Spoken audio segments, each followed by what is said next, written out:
Voilà. C'est précieux le droit à l'avortement en France. Il faut être toujours aussi vigilant, même en France, même là où a été voté il y a maintenant qu'il faut des être vigilant dizaines parce d'années on la est loi passé Veil. d'une dépénalisation de la loi Veil au remboursement ensuite. Et puis aujourd'hui, on s'attaque aussi à tout ce qui peut faire barrage à ce droit-là.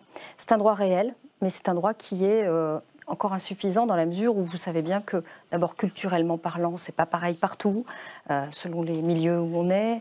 Ensuite, géographiquement parlant aussi, parce que vous avez encore des zones rurales où c'est compliqué déjà d'avoir un médecin, encore plus d'avoir recours au planning familial.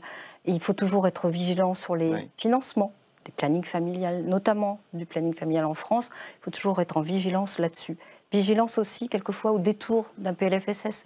Lorsqu'il y a un amendement... Projet de loi de financement de la sécurité sociale, pardon, PLFSS. ou au détour d'un amendement, on vient remettre en question le remboursement. Il faut toujours être en vigilance, nous les femmes, autour de ce Je rappelle ce chiffre qu'on a vu tout à l'heure. Une femme sur 3 a recours à l'IVG au moins une fois au cours de sa vie en France.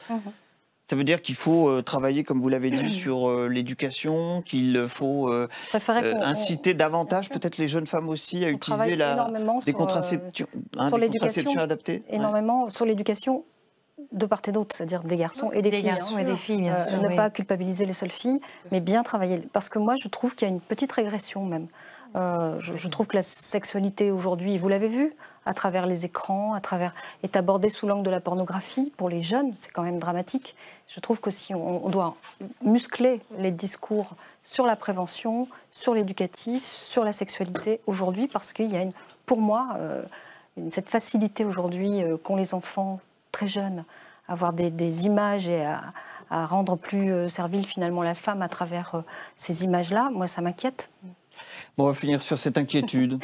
En tout cas, c'est la fin de cette émission. Merci beaucoup, Marie-Pierre Jory, pour ce formidable documentaire. C'est rare de voir la manière dont les femmes vivent l'intervention volontaire de grossesse. Et vous nous l'avez fait vivre à travers votre film. Merci à vous. Merci à toutes les quatre d'avoir participé à cette émission pour parler justement de la manière dont est vécue aujourd'hui une intervention volontaire de grossesse. Réaction, bien sûr, sur #DDS, notre adresse sur Twitter. À bientôt à tous et à toutes pour un autre droit de suite avec bien sûr son documentaire et son débat. À bientôt.